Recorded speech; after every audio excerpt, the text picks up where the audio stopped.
बाजिला IPL बिगुल आउ 2 दिन पर आरंभ हेब क्रिकेट रो महासमार मुहामुही हेबे भिन्न भिन्न दल सारा भारत घरे बसी मनाइब आईपीएल फेस्टिवल। हाँ आज्ञा, इंडियन प्रीमियर लीग रो 18तम सीजन अर्थात आईपीएल 2025 मार्च 22 रु आरंभ हेबाकु जाउछि।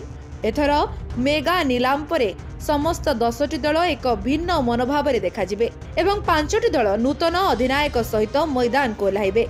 Delhi Capitals, Lucknow Super Giants, Punjab Kings, Royal Challengers Bengaluru एवं कोलकाता नाइट राइडर्स नूतन अधिनायक सहित प्रवेश करिवे। एहा छडा अधिकांश खेलाड़ी दल मध्य परिवर्तन होई जाइछि एवं सेमाने मार्च 22 रु नुआ जर्सी रे नजर आसिबे।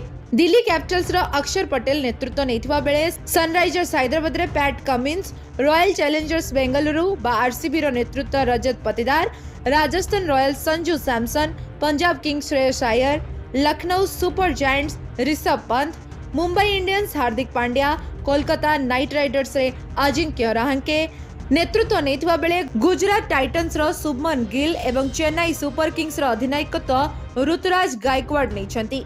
एठी हमें कहि रखुछु दर्शक बंधु 2025 आईपीएल स्वतंत्र हेबाकु जाउछि, कारण भारतीय दलर पूर्वतन अधिनायक एमएस धोनी, आर अश्विन एवं स्टार ऑलराउंडर रविंद्र जाडेजा दीर्घ 10 वर्ष परे पुणी थरे हलदिया जर्सी अर्थात चेन्नई सुपर किंग्स रे नजर आसिबे।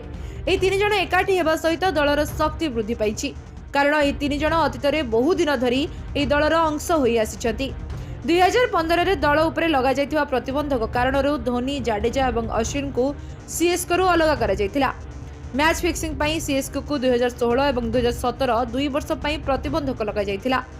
बासंद हटिबा परे धोनी एवं जाडेजा सीएसके को फेरी आस्तिले, किंतु अश्विन प्रथमे पंजाब परे दिल्ली एवं तापरे 2022 रु 2024 पर्यंत आरआरआर रो अंश थिले, किंतु चलित सीजन रे दीर्घ 10 वर्ष परे ए तीन जण को हलदिया जर्सी रे एकाठी खेलिबार देखिबाकु मिलिबो।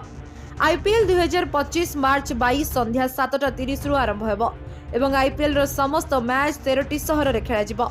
आईपीएल 2025 रो प्रथम मैच कोलकाता नाइट राइडर्स एवं रॉयल चैलेंजर्स बेंगलोर मध्य हेबो। ट्रॉफी हातेबा निज मालिक हातरे टेकी दबार जो आशा ताकू ने आईपीएल रो समस्त दल मैदान को ओह्लाइबे। हेले किए पाइबो ट्रॉफी, किए पिंधिबो विजय रो मुकुट, ताहा तो समय कहिबो। Bureau report, live life Odia.